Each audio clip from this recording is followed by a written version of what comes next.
Hello everyone, it's Johnny 𝐒𝐻𝐿, and today I'll be listening to the brand new album from British MC Little Simz called Sometimes I Might Be Introvert. I first heard Little Simz probably around the same time that most people did, when she released her celebrated 2019 album Grey Area. I remember being surprised and excited to see a UK hip-hop artist at the top of Rate Your Music's chart for the year back when it was released. It was one of the first times a British rapper really got that kind of international attention and respect from music fans. On that kind of scale anyway. And of course I loved the album myself. Simz was clearly influenced by the British lineage of garage and grime, and yet also seemed to have ambitions going way beyond the UK scene. The production on Grey Area is sophisticated and varied, and Simz' lyrical content varied from subdued and personal to hyped up and venomous. The album was great, but it definitely left you with the feeling that perhaps Little Simz had something even more special in her to come. So I and many others have been really looking forward to her next project. And when the first single for this album, Introvert, dropped back in April,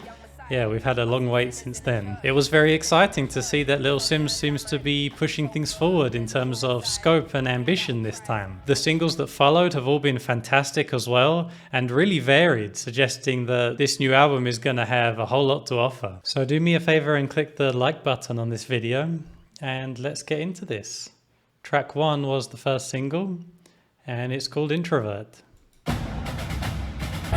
Between the yin and yang's a fight you'll never win. I study humans, that makes me an anthropologist. I'm a black woman and I'm a proud one. We walk in blind faith, not knowing the outcome, but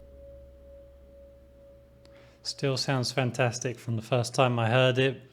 So grand. And it feels so of the moment as well, like this is exactly the kind of music we want to be hearing right now. And with its grandiosity, Simz seems to be letting us know that she means business here, that something special is beginning. Little Simz showed that she's an artist to watch with Grey Area, but there was this really strong feeling left that she could do so much more. And this first track just seems to be a mission statement announcing exactly that she's here to do that, to give us everything she's got. The production sounds expensive, the orchestra sounds fantastic, but the beat sounds natural. Sounds like a real drum kit playing the beat. And you know, just overall, it's all just on another planet from what she was doing on Grey Area. And I love that album, but this is what I wanted to hear from Little Simz, and I think she's really rising to the occasion. The next song was also a single. I think it was the second single. It's track 2 and it's called Woman. ain't nothing without a woman, no. Woman to tell them what's up. Pick up the phone. I love how confident Simz sounds on this one, and I expect it's something we'll continue to encounter throughout the album. I mean, just as a little aside, all the visual content she's put out in leading up to this album, all the photography, her style, she's just exuding insane amounts of confidence lately. And I can only assume she must be that confident in her album to be coming across that way. And yeah, I mean, in these tracks, we've already heard them before, but she just sounds so commanding. Like she knows exactly what she's doing. And the lyrics in this one about feeling powerful as a woman are just perfect. And Simz delivers them with full conviction. I love the classic 70s soul sound of this song. It's not so far from this year's Silk Sonic tracks in terms of its production quality and the kind of magical, lush sound they're going for. Maybe this smooth yet sophisticated sound is due for a comeback. I love the hook on this one as well, sung by 𝐒𝐢𝐬𝐳. It's beautiful and memorable. This was actually my favorite of the singles. I loved the music video as well, and it sounds perfect in the context of the album so far. So we can now move into the first song we haven't yet heard. It's track 3 and it's called 2 Worlds Apart. Bougie, bougie, bougie, bougie, bougie. You made her your everything, but she was just I got lost in it, you got lost in it. You clocked out me while I stay bossing it. What it cost to be this damn hot with it. Okay, love to hear that the soulful sound is continuing. The beautiful use of the Smokey Robinson sample really highlights that. And Simz is doing what she does best with these personal lyrics. But for most of the song with a flow that we haven't really heard from her before, which was extremely cool sounding. But I really enjoyed how she switched it up to that hard and fast style towards the end. Yeah, really interesting track that continues the mood in a way that I did want, and yet also did some things I wasn't expecting, specifically with Simz's vocal performance. Sounds great. The next song was another of the singles, one of the later ones. It's track 4 and it's called I Love You, I Hate You. If you survive, I'm amazed by it. Lying to myself, pretending I was never faced by it. Every mistake you make should contribute to your growth. What you choose to avoid will probably come in your... Wow, I enjoyed that one quite a bit more in the context of the album than when it was a single. The orchestra returned on the intro, but then we had a more sample-heavy beat for the majority of the song, although the orchestra did return throughout at points. The focus of this one is really put on her lyrics, which seem to be about her father for the most part, amongst other pressures in life. I loved the intensity she built up in her voice in this one, and the way that the music would rise to match it each time. Something really magical about that. The next song is actually an interlude. It's called Little Q Part 1 and it goes into Little Q Part 2. So we'll let those two tracks run together. Here we go. Got me when I went astray. But the boy that stabbed me is just as damaged as me. I could have been the reflection that he hated. Pretty interesting outro to that song that seems to be leading into the next track. As for Little Q Part 1, I could take or leave it as an intro really. Well, it's an interlude. But yeah, I don't know. The sample sounded not that great to me as a part of the interlude, but once we got into Part 2, the drums came in and the sample started to sound really nice. Some really incredible lyrics in this one. Really had me quite enthralled. She was generally telling her life story, but then focused on a particular incident where she was stabbed. But amazingly, she was showing empathy for the guy that attacked her, understanding that he was damaged by the same system that she came up in. And so in some way she can relate to that. It's a really quite profound insight, and paired with the continuing soulful sound of the instrumental, the really natural sound of everything, it just seems to complement it perfectly. That was a really beautiful track. Next track is another interlude. It's called Gems. I'm trying to be the best version of myself. I'm trying to be the greatest version of myself. Alright, so this interlude sees the return of the posh voice from the album intro, and I just looked it up and that is actually Emma Corrin, who's the actress that played Princess Diana in The Crown. Her voice sounds a little bit absurd to me in this context. Maybe I just need to get used to it. Maybe on repeat listens I'll come around. But I did really like the orchestral backing in this song anyway, and I especially enjoyed Simz' vocal part in the middle, where she proclaimed she's trying to be the greatest version of herself. Because yeah, this album definitely feels like it. So on to track 8, it's called Speed. Figured I just leave you niggas to it, but watch how you step. Promise you don't wanna see me lose it. I'll go in the booth and show you magic. Got a hard drive full of classics. Wow, nice. That seems to be flowing into the next track. But yeah, this song felt a lot more synthy and heavy compared to the previous more luscious tracks. But honestly, it felt like the right time in the album for a switch up like this. And the drums and bass still sounded natural, which did keep the overall sound of the album intact. But yeah, I suppose I felt a kind of more of a grey area sound to her delivery in this song. And that's great, you know. It's great to hear her doing a bit more of that kind of cocky sound. I think this song was a good move for the variety of the album, but I also like the way it ended with the orchestra coming back in, seeming to lead us back into something a bit more grandiose for the next song, which is track 9 and it's called Standing Ovation. People change when it's about personal gain. I stay in my lane cause I'm not done with these checks. Give curse to be this pretty and blessed. Wow. So yeah, as expected, that was another huge orchestrally backed track. But I loved the beat switches in this one though. There were a couple of really unexpected turns that this one took. You know, especially towards the end, her quick bars next to those erratic drum fills. Really exciting stuff. And then the beat disappeared and Little Simz was talking so commandingly about the great people that come into this world. to make a difference. It's just so cool to hear a British MC with so much ambition. I mean, you can really hear that she's trying to make something incredible, trying to wow us, and it's working. That was one of the best tracks so far, without a doubt. Really impressive. I'm quite amazed by the consistency of this album so far. Only really the interludes have been a bit dodgy to me. Every actual song has been fantastic. Strong as hell. Next one is track 10. It's called I See You. Know that God took his time. Hope I'm seeing the real you, not a disguise. My God, been looking divine lately, hydrated, melanated. Okay, so it was a good move, I think, to go to something more subdued after the huge standing ovation. And Simz was surprisingly sensual on this track. A romantic song, unlike most romantic songs. I loved the acoustic guitar harmonics in the beat, and the hook was really pretty as well. I'm not sure who sang it though. There's no credit for it as far as I can see. But yeah, that was a really nice song. Quite unexpected, the mood. The next song is another interlude. It's track 11 and it's called The Rapper That Came to Tea. Oh, hello. You're early. What's a girl like you want in a place like this?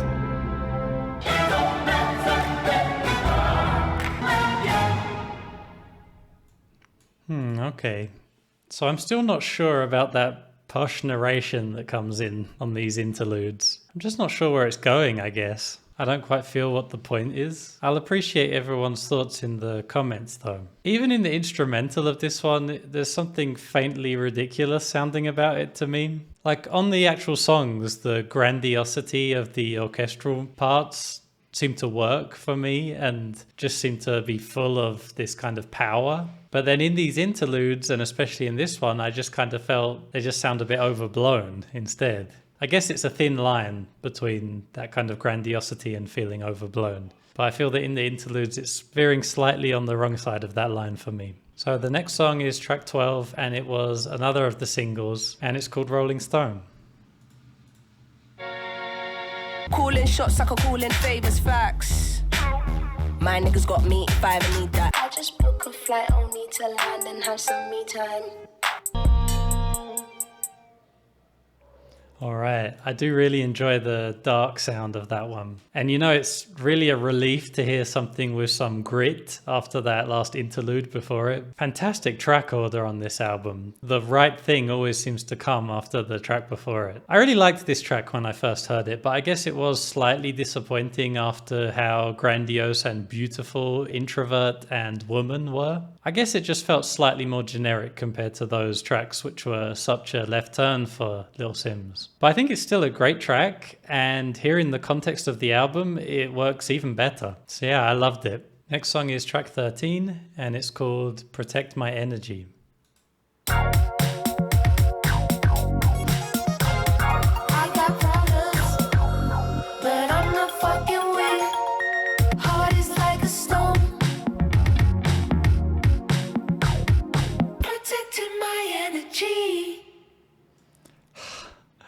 My God, that came out of nowhere. The 80s synth pop sound of this one obviously took me by complete surprise. Heavy and beautiful, and I loved the Sonic the Hedgehog sounding bass. Was that Little Simz singing on that song? Sounded great. I feel like this song could have been such a disaster, but the production sounds so good. I mean, I was pretty much sold on the sound of it within the first few seconds. And then the vocals were strong and memorable. Just sounded so good. I loved it. Again, with the perfect track placement on the album after Rollin Stone. You know, what a contrast. Next up, we have another interlude track called Never Make Promises. And then we'll let it go straight into the next track, which is called Point and Kill. Promise that, oh, never make promises, never make promises. I just remembered, I'm pretty sure this was also released as a single, but I haven't heard it yet. I didn't listen to this single, so this will be my first time hearing this one. Here we go then. Track 15, Point and Kill. Do as I want, I do as I like. I know watch this, I know fear, I know. Rise up, can never be silenced. You think we're apologetic, I think we're defiant. Can't stop me. Okay. I loved the dub feel of this song in the really deep bass and the rattling percussion and more singing from 𝐿𝐶𝐻𝐿, which sounded great. And they were complemented nicely by guest vocals from 𝐒𝐿𝐵𝐭. Surprisingly dancey this track, and topped off with a nice verse from 𝐿𝐶𝐻 with a dub-friendly delay on her voice. But I just loved the overall Afrobeat vibe on this song. The horns came in towards the end, almost sounding like Fela Kuti entirely, but they didn't stay for long. I think Little Simz is quite intent for the music to sound always like her vision, even if she takes influence from various areas. And yeah, the variety on this album so far is just crazy, right? On to track 16. It's called Fear No Man. Tell me who you know, floating on the beat like this. You can't not respect it, I ain't asking you to lie.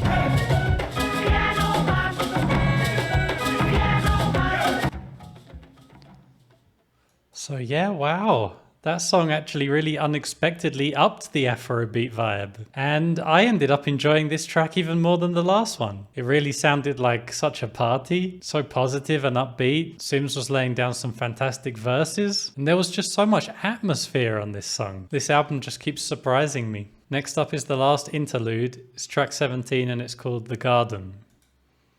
Be your best friend and not your worst enemy.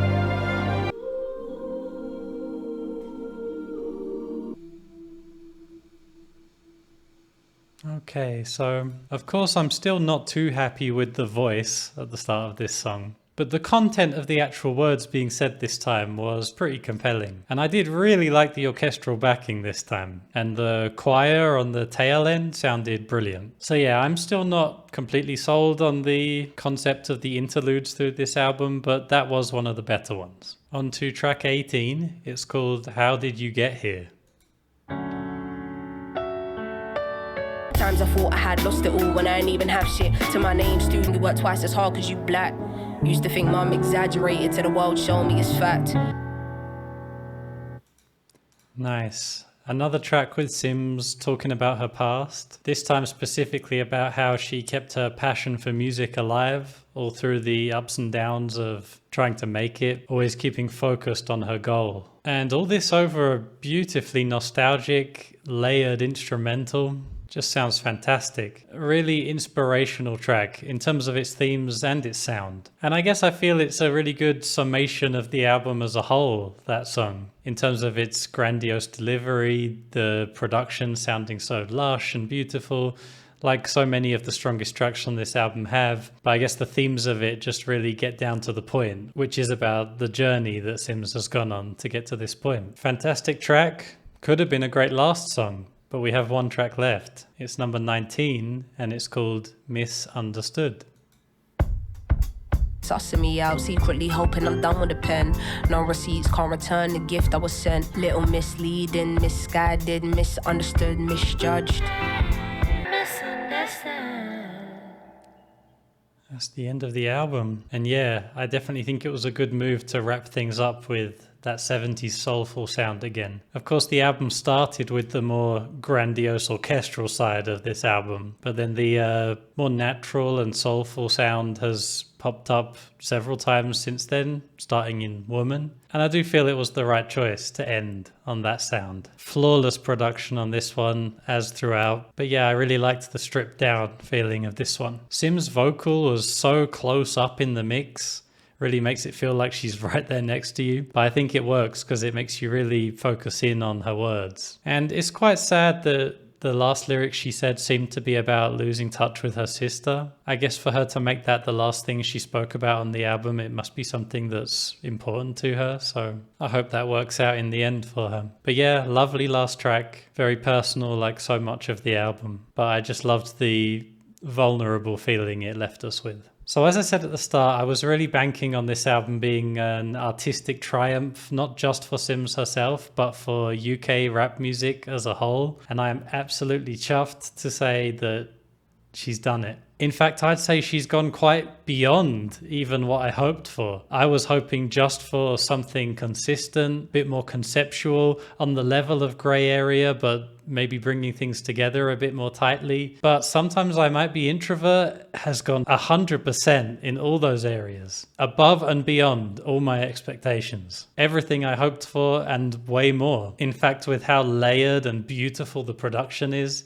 how conceptual and personal the lyrics are, this feels like Little Simz has grown into the British Kendrick Lamar. The way that the interludes run through this album is definitely reminiscent of To Pimp a Butterfly. I wouldn't say that the interludes are quite as successful. You know, as I said, I'm not totally sold on the actress taking part in that, and I didn't always feel the point of it, but it did help to string everything together. It did keep the orchestral nature going through the album, and the fact is, every single song on this album was strong as hell. Not to mention the insane amount of variety in the sounds across this album. I mean, the album's 65 minutes long, but it kept me entertained the entire time because you just never knew what she was going to do next. And that's something I wasn't expecting, to be honest. I mean, even if we just got an album that was entirely made up of songs that sound like Introvert and Woman, that would have been fantastic. But we got so much more than that. We got so much variety, all these different sounds, and every song so strong. Honestly, I'm quite blown away. I'm so proud of Little Simz and so proud to be English right now. I think it's great that she's getting the attention and respect that she deserves for this fantastic art that she's making. And I can only hope that she's got so much more to give in the years to come. So if you've enjoyed this video, please consider supporting my channel with the link in the description to buy me a coffee. It really helps me to be able to keep making these videos, keep my channel going. So I really appreciate it. If you'd like to join us for some listening parties where we re-listen to albums we listen to on this channel in full, you can follow me over on Twitch at twitch.tv/𝐒𝐿𝐴𝐻𝐿𝐴. Thank you very much for watching, and until next time, take it easy.